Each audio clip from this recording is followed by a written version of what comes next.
Hello, आवाज ठीक आहे? हॅलो हॅलो, हा बरं आहे, हा बरं आहे, माझा आवाज पोचतोय?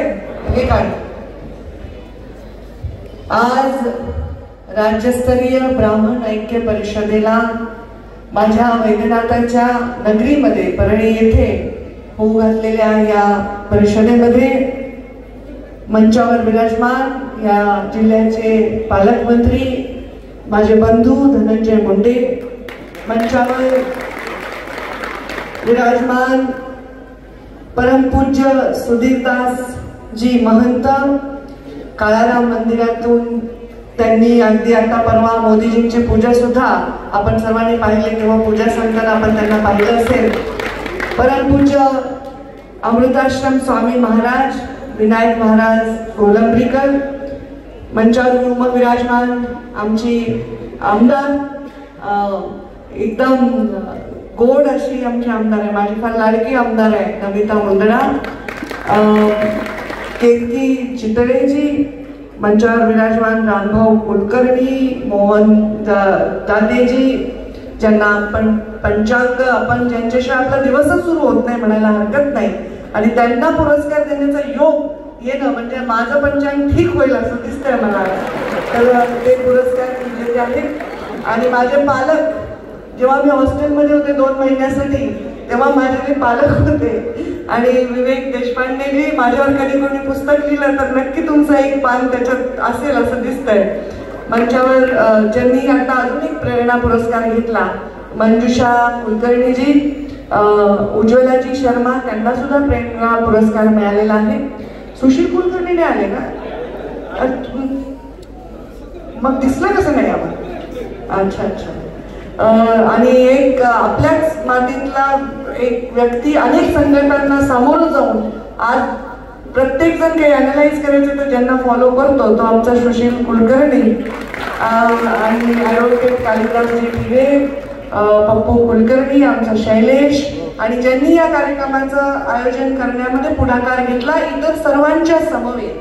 आणि मला या कार्यक्रमाला इथे निमंत्रित केलं ते आमच्या परळीचे माजी नगराध्यक्ष भैया धर्माधिकारी, त्यांच्या समवेत आमचे प्रकाशजी आले होते, त्यांच्या समवेत परळीचे सर्व ब्रह्मवृंद आले होते, आमच्या रायते काकू मागे दिसल्या मला आता वळल्यानंतर, आमच्या डॉक्टर रायते काकू. आता सगळ्यांचीच नावं मला माहिती आहेत, पण आम्हाला जायचं आहे दोघांनाही, त्यांना कॅबिनेट आहे आणि मला दुसरं काम आहे त्याच्यासाठी आम्हाला जायचं, त्यामुळे मी फार सर्वांची नावं न घेता क्षमा मागते.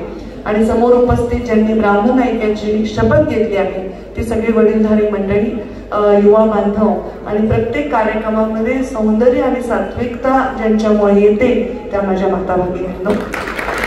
मी एका हाताने माईक घेऊन बोलणं जरा थोडंसं मला अवघड जाईल असं वाटतंय, पण आपण आवाज बरोबर येतोय ना? सर्वप्रथम मी या ब्राह्मण ऐक्याच्या या परिषदेमध्ये तुमच्या बरोबर मी शपथ घेतलेली आहे, तुमच्यासाठी सुद्धा घेतलेली आहे. ही शपथ घेण्याचा मला थोडा अधिकार देखील आहे, कारण राजकारणामध्ये लोक जातीचं राजकारण करत असताना हा प्लस पॉइंट ते काय मला माहित नाही, पण जेव्हा आपल्याला नियतीने राजकारण आणि नीतीने राजकारण करायचं तेव्हा हा प्लस पॉइंट आहे असं मला वाटतं. मी राजकारण करत असताना माझ्या प्रत्येक भाषणाचे कौतुक होतं जनरली, पण माझं पहिलं भाषण होतं आणि तेव्हा मी फार नर्वस होते. नर्वस ह्याच्यासाठी होते की मला आमदारकी लढायचीच नव्हती, त्यामुळे मी नर्वस होते. आणि मग धनंजय पण होता मंचावर, आम्ही दोघेही बहीण भाऊ होतो, बाबा होते, आणि मला ह्याची गरज नाही, मला असं वाटलं की आता मी काय बोलावं आणि तेव्हा माझ्या भाषणासाठी काय मुद्दा असेल. लोकांचे बाबांच्या प्रचारात मी खूप प्रचार केला होता 2009ला 4ला, आणि लोकांची कामं मला असं वाटायचं अरे एवढे वर्ष आपण आहोत, इथे नाली नाही, तिथे हे नाही, मग आपण काय म्हणून लोकांना समोर जायचं, शब्द द्यायचा. तेव्हा मग माझ्या मुद्दा जर भाषणात मला कोणी दिला तर तो माझ्या आई प्रज्ञा यांनी दिला, आणि तिने मला सांगितलं की बाळ रडल्याशिवाय आईलाही कळत नाही की त्याला भूक लागली आहे, त्यामुळे प्रजा जोपर्यंत सांगत नाही, जनता जोपर्यंत सांगत नाही की त्यांना काय वेदना आहे, तोपर्यंत त्या नेत्याला सुद्धा कळत नसतं की त्यांची काय अडचण आहे. असं सांग आणि मग लोकांची कामं एका वहीमध्ये लिहून गेली, म्हणजे लोकांना विश्वास निर्माण झाला. ती वही माझ्यासाठी केव्हा कामाला आली, जेव्हा मी मंत्री झाले, आणि ते संस्कार माझ्या कामाला शेवटच्या क्षणापर्यंत येतील. मी आता, आम्ही रेणुका मातेचे भक्त आहोत. परशुरामाच्या चरणी मी नतमस्तक होतेच, नेहमीच होते. रेणुका माता आमची कुलदेवता आहे. रेणुका मातेचा पुत्र परशुराम आहे. माझ्या योगायोगाने माझ्याही मुलाचा जन्म परशुराम जयंतीचा आहे. तर मी नेहमी त्याला म्हणते, बाबा मला तुझ्या रागाची भीती वाटते, पण मायावर आईवर खूप परशुरामाची आहे. परशुरामाच्या दर्शनाला रेणुका मातेच्या गेल्यावर तिथे जे तीर्थ आहे त्याचं नक्की आपण सर्व दर्शन घेतो. मी आता पौर्णिमेला दर्शनाला गेले होते. रेणुका मातेचा अभिषेक केल्यानंतर दर्शन घेताना मी विचार केला की काय रेणुका मातेवर प्रेम असेल परशुरामाचं, की रेणुका माता मृत्यूनंतर म्हणजे देह सोडल्यानंतर इथे अवतरली असेल परत, की आपल्या आईचा शोक, त्यांना वियोग इतका असह्य झाला परशुरामांना. आणि मग त्यांना आकाशवाणी झाली आणि सांगितलं तर तुम्ही चालत राहा, मागून तुमची आई प्रकट होईल, तुम्हाला दर्शन देईल. तेव्हा चालत राहणाऱ्या परशुरामांनी, ज्यांनी हातामधलं परशु जर नुसतं उचललं तर अख्खा देश, अख्खी पृथ्वी कापत होती, त्यांना एक क्षण आपल्या आईचं दर्शन घेण्यासाठी थांबता आलं नाही. त्यांनी वळून पाहिलं, म्हणून आपल्या रेणुका मातेचा फक्त मुखवटा आपल्याला बघायला मिळतो. आणि हे सगळं बघत असताना मी विचारत होते, इथल्या ब्रह्मवंदांना माहिती आहे का नाही माहित नाही, पण रेणुका माता कोण होते? रेणुका माता राजकन्या होती माझ्या मते. चुकलं असेल तर क्षमा करा, कारण माझा अभ्यास नाही. बरोबर आहे का? मग कोण होते? बघा, इथे थोडं उलट झालंय. म्हणजे असं क्षत्रिय मातेच्या पोटी परशुराम जन्मलेला आहे. म्हणजे मुळात आपण त्याचं पूजन करत आहोत. तोच एक संगम आहे अत्यंत सुंदर गुणांचा. जेव्हा अशा पद्धतीने आपण त्यांचा विचार करू ना, तेव्हा जातीपातीच्या गोष्टीच्या ज्या काही भिंती आमच्यासारख्या स्वार्थी राजकारण्यांनी उभारल्या त्या एका क्षणात वितळून जातात. आणि ब्राह्मण समाजाचं एक कौतुक मला वाटतं की त्यांच्या जीवनामध्ये ते काही फार कोणाच्या पुढे पुढे काही करतात, असं नाही, तर ते काळानुसार त्यांच्यात झालेले बदल असते, पण कळत नाही ते मेरिटवर आपल्या जीवनामध्ये काढले. मला नितीनजी गडकरींचं खूप कौतुक वाटतं, खूप. कारण ते कधीच म्हणतात मी जातीचं राजकारण करत नाही, मी विकासाचं काम करतो आणि म्हणून मी राजकारणात टिकलो. जातीवर जर टिकायचं असतं तर मी ग्रामपंचायतला निवडून आलो. आणि त्यामुळे माझ्या बाबांनी पण त्या काळात जेव्हा आंतरजातीय विवाह केला तेव्हा त्यांनी तो धैर्य दाखवलं की माझं प्रेम आहे ब्राह्मण मुलीवर. आणि मला आठवतं ही कहाणी त्यांची, कधी लिहायला जमलं तर लिहीन. निवडणुकीला बाबा सामोरं जाणार होते तेव्हा विरोधकांनी असा प्रचार केला की नाही, प्रमोद महाजन गोपीनाथ ते अफवा पसरवत आहेत कारण त्यांना मतं हवी आहे म्हणून ते असं म्हणतात. तेव्हा बाबांनी स्टेजवर आईला बोलून सांगितलं, ही माझी वाग्दत्त वधू आहे आणि माझा हिच्यावर विवाह होणार आहे, हे सत्य आहे, त्याच्यात राजकारणाचं काही संबंध नाही. हे आपण बघितलेलं आहे पूर्वीच्या काळामध्ये, हे संस्कार आपण पाहिलेले आहेत. आणि त्याच्यामुळे या संस्कारातून जो वाढतो, जो राष्ट्रीय स्वयंसेवक संघ असेल, या सगळ्या संस्कारामध्ये आपण त्याला बदनाम झालेलं पाहिलेलं आहे. आमच्या नवीन पिढीला एवढं माहीत नाही, पण त्याच्या मागचा मूळ गाभा हा तोच आहे की या देशामध्ये जे मेरिट आहे ते जगलं तर हा देश जगेल. आणि त्याच्यामुळे या मेरिटबद्दल मी ब्राह्मण समाजाचं कौतुक करतो. आताच्या आरक्षणाच्या सगळ्या भांडणात तुम्ही शांत बसलेले आहात. तुम्हाला 10% आरक्षण म्हणजे तुम्हाला म्हणून नाही, ओपनला दिलेलं आहे, पण मला असं वाटतं की ह्याच्यामध्ये जास्तीत जास्त मोकळी जागा ही तुम्हालाच राहिलेली दिसते मला आताच्या परिस्थितीत. याला पण बुद्धी म्हणतात. तुम्ही जागांत तांडव न करता आपण आपला अभ्यास करा, आपण आपलं मेरिटवर घ्या. पण शेवटी जात जी असते ना, ती जात ही फक्त कागदावर नसते, ती सगळ्या पिढ्यांना म्हणजे प्रताडित किंवा प्रभावित करत असते, दोन्ही करत असते. का आपण जर जगाचा इतिहास बघितला, जे लोक ब्लॅक आहेत त्यांचे जेनेटिकली त्यांच्यावर अन्याय झाला, म्हणजे पिढ्या पिढ्या त्यांच्यावर अन्याय झालेला असल्यामुळे त्यांच्या गुणसूत्रांमध्ये सुद्धा तो अन्याय कुठेतरी स्थायी राहतो आणि म्हणून त्यांना गरज असते की त्यांना पोटभर न्याय द्यायची. चाणक्यांनी सुद्धा चाणक्य नीती केली, पण राज्यावर कोणाला बसू नये ही सुद्धा चाणक्य नीती असते. शेवटी तुम्हाला निर्णय काय घ्यायचे हे महत्वाचे आहे, कुठे बसायचं याच्यापेक्षा ते महत्वाचे आहे. त्यांनी निर्णय हे शाबूत राहतात वर्षानुवर्ष.